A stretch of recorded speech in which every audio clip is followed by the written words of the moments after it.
Hi, everybody. I'm First Warren 5 Meteorologist Warren Sears. Happy Sunday. Hope you had a fantastic weekend. Wow, was it beautiful.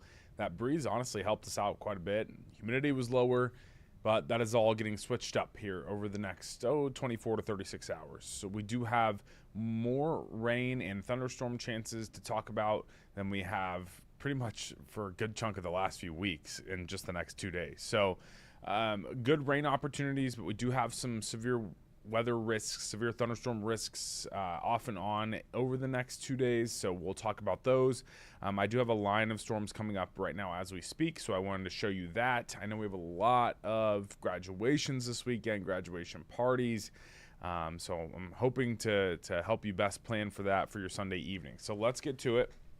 We do have a very active radar across Kansas right now. I mean, significant storms. Let's back it up all the way and take more of a regional look. But you've got significant thunderstorms. Look at all these supercells out here to the west. There was a tornado, long track tornado on the ground near Scott City, Kansas, not too long ago. Even northern Oklahoma has a cell there. So some nasty stuff out west. This leading edge line on the warm front that's starting to lift in, it's not really severe in the part that's tracking towards us, but there is a lot of lightning and some pockets of heavier rain that are coming in. So both of those things enough to, obviously impact any of your Sunday evening plans. Some of the nastier cells on this line are more into central and northern Kansas. So this stuff coming in from southeast Kansas that's tracking toward us hasn't had any severe thunderstorm warnings on it at this time. And I don't think this batch really will. So we might have a cell or two embedded in this, pulse up to severe limits, but our overall severe weather risk in Kansas City in the KCTV viewing area is lower than it is just to our west, okay? It's not zero, but it is definitely lower. The parameters are not as good here. If you've noticed, our air's been real dry today. It is slowly starting to get a little bit more saturated into this evening. And that's why that warm front's going to bring in that boundary of more humid air, and those storms are kind of lifting up on that boundary. All right, all of that to say, we do have some rain and thunderstorms approaching. That level 2 out of 5 severe risk for our area. It is a level 4 out of 5 where I showed you those cells out west. So much more of a heightened risk that way, but I don't want to completely rule it out. Probably before midnight. So from now until midnight, could have an isolated strong to severe cell. Gusty winds would be the bigger concern today, and some hail. Not overly concerned about a tornado threat possible, but the parameters are not quite as strong for us for tornado development today. So that is today, the rest of this evening. And if I go back to the radar and pause it and just sort of time it out for you, I'd say it's moving at 35, maybe 35, 40 miles per hour. So we'll just, let's do it at 40. So if I just sort of draw a little leading edge on this, and everything's tracking northeast. So over the next 2 hours, let's do 2.5. And I think this will, for the most part, at least keep rain and some thunder, some lightning. I don't think there's a good chance of it completely falling apart. So Emporia here in the next few minutes, kind of knocking on Emporia's doorstep. Garnett here in the next 30 minutes. And then you've got Osage City in the next 45 minutes. Ottawa, same thing. Next 45, 50 minutes for you.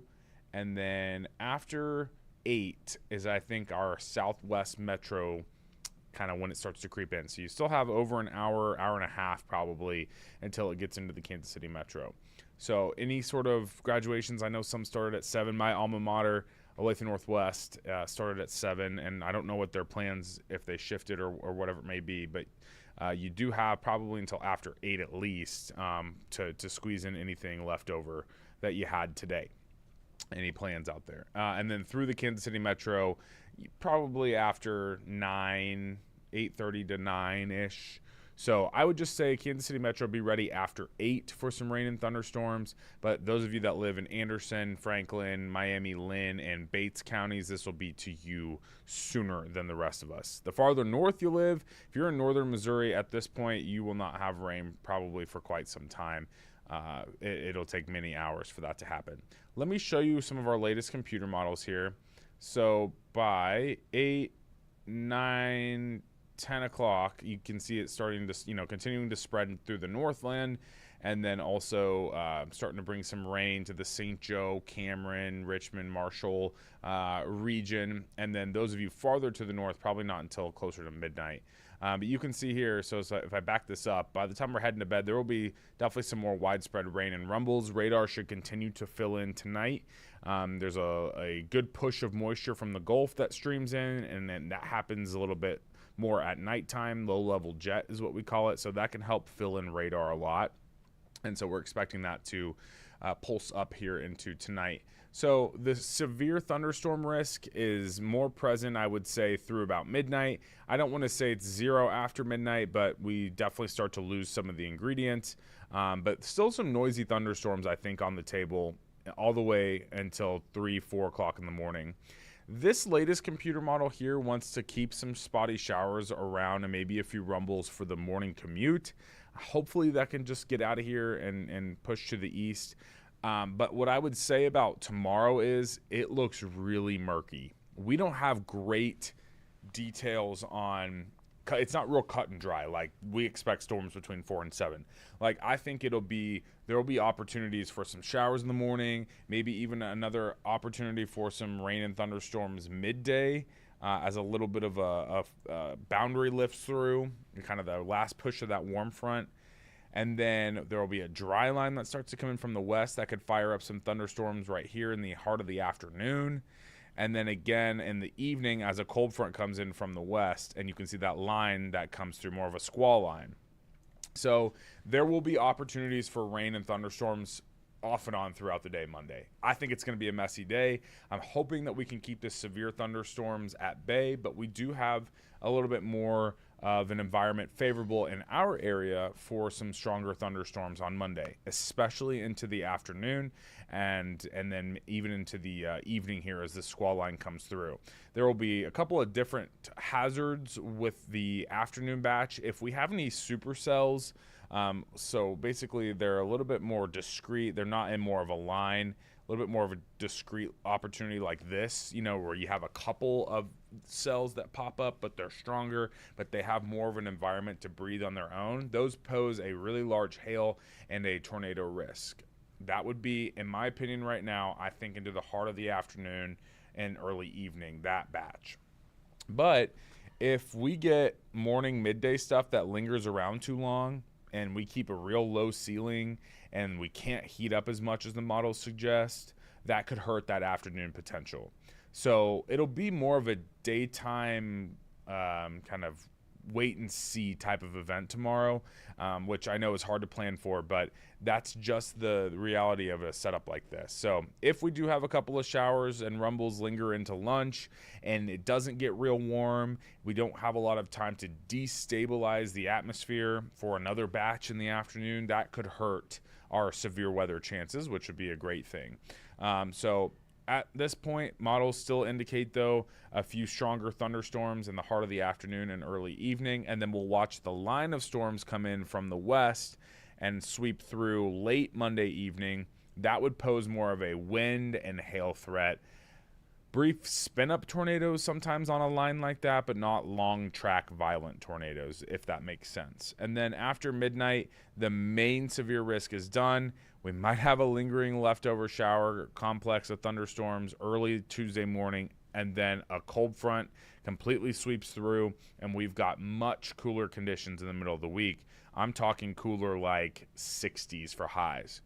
So the severe risk out there tomorrow, as I mentioned, is higher. It is a level 3 out of 5 for everybody watching this, because there are some better ingredients. There's more moisture at play. There's more available energy at play. We have more shear out there tomorrow. We have more forcing agents. A warm front, a dry line, and a cold front all can help get thunderstorms moving in the vertical direction. So again, let's just please be prepared for strong thunderstorms on Monday, Best case scenario, you don't get any, but we can just get some good rain. I hope that that's just how this pans out. We just get some nice heavy pockets of rain and some general thunderstorms. I hope we can keep that severe risk on the lower end. But if we do have strong thunderstorms get going, all hazards are on the table with wind, hail, and maybe even a tornado or two. 75-mile-per-hour gusts and very large hail are more of my concern with the setup like this. But again, I don't want to rule out an isolated tornado. Here's our rainfall check at the airport. Everything's getting a little dry, and it shouldn't be this time of the year. We've only measured about a ½ inch of rain, almost 6/10 at the airport. We're at a 2.35-inch deficit. Now, the computer model I'm about to show you, it basically just pinpoints certain areas where maybe it thinks there's going to be a thunderstorm or two, and that's why some of these numbers are 3 inches and some of them are 1 inch. So I don't want you to fully get married to this map that I'm showing you, but I want you to know that there is the opportunity to get up to 3 inches if there are some isolated, or if there are thunderstorms that track through your neighborhood, maybe a couple different rounds. So that's on the table. We all will get rain. We all will probably get at least half an inch of rain, which would be great. But there are some opportunities, or some spots, I should say, for up to 3 inches of rain, which if that falls in 2 days, then you go from being dry to a little bit of a flooding issue.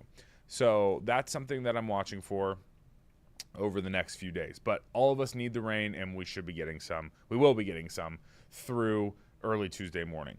Right now, as we look over the plaza, it's quiet here in Kansas City, and it's really pleasant out there. We've got 77 degrees, 76 in Garnett, but your temperatures will start dropping quickly because of the rain-cooled air. So Monday, 63, a mild start to the day, but there's a small chance for some off and on showers and rumbles to start your morning. I'm not overly concerned about a severe weather risk early on, but the severe thunderstorm risk will grow later on in the day. So thunderstorms on the table, southeast wind 10 to 20, gusting up to 30. So it'll also be breezy out there during your day. So the first warned weather day that we have in place is because of that heightened chance for rain and thunderstorms. Again, that is our higher tier messaging. We are seeing the parameters take shape for tomorrow to have some strong to severe thunderstorms. Even if we don't have the high-end severe weather, we will have impactful rain and thunderstorms out there during the day. Tuesday, here's your front, 68. We have the first warn on there just because I want to give you a little heads up early in the morning. As I mentioned, might have a lingering shower or rumble for that morning commute, but the day is mainly dry. It will dry out, and it does turn breezy out of the northwest, but your temperatures drop a lot. 68 Tuesday and 64 out there on your Wednesday. So let's take a look at that Security Bank 7-day forecast, and then I will just show you one more time the radar that's coming up. Many days in the 60s this week. Some mornings in the 40s. Give your AC a little break. Open up some windows here. And the rain that we have will help your pollen levels as well, because I've been sneezing a lot. So that will help. Some sunshine, breezy conditions Wednesday, Thursday as well. And we'll have winds back out of the south into Friday. And then your temperatures will climb back into the 70s. But we will have a couple more opportunities for some off and on showers. None of those chances late this next week look significant enough at this time to put a first warn on.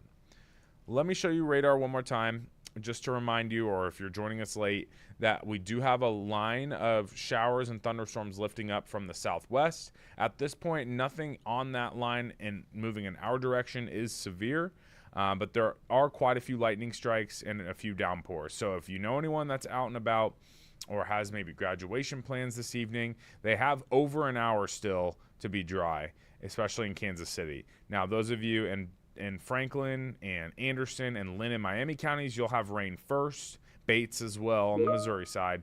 Then it'll spread up into the Kansas City metro. Again, I think not until after 8, maybe even closer to 8:30. And then the farther north you live, northern Missouri, this is going to take a while to reach you. So it is a slow progression, but rain and thunderstorms are coming up from the southwest. Now, there are some more nasty cells out in western, central, and western Kansas. And so we're going to watch how those progress. But at this time, we have a level 2 out of 5 risk for severe weather. They have a 4 out of 5 risk out that way. So not far from here, but their environment is more favorable for severe weather. And so I think most of it will stay in that direction. And as this line nears us, hopefully we can just get some good rain.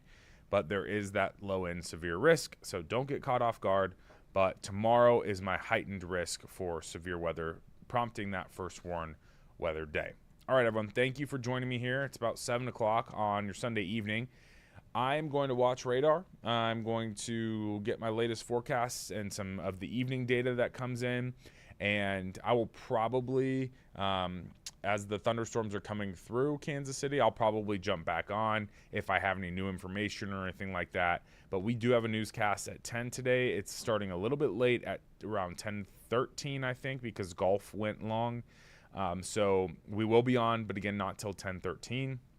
And I will keep you updated on social media and streaming as well if you can't join us later on. You can follow me at Meteorologist Warren Sears on Facebook, Instagram, and Twitter as well, X. And I'll keep you updated on there if, again, you can't join us on TV. All right, thank you so much for spending part of your Sunday evening with me. Hope you can get some good rain, and I hope that you can get no severe weather in your neighborhood, and we can get that rainfall deficit cut down a little bit. All right, enjoy the rest of your Sunday. Take care.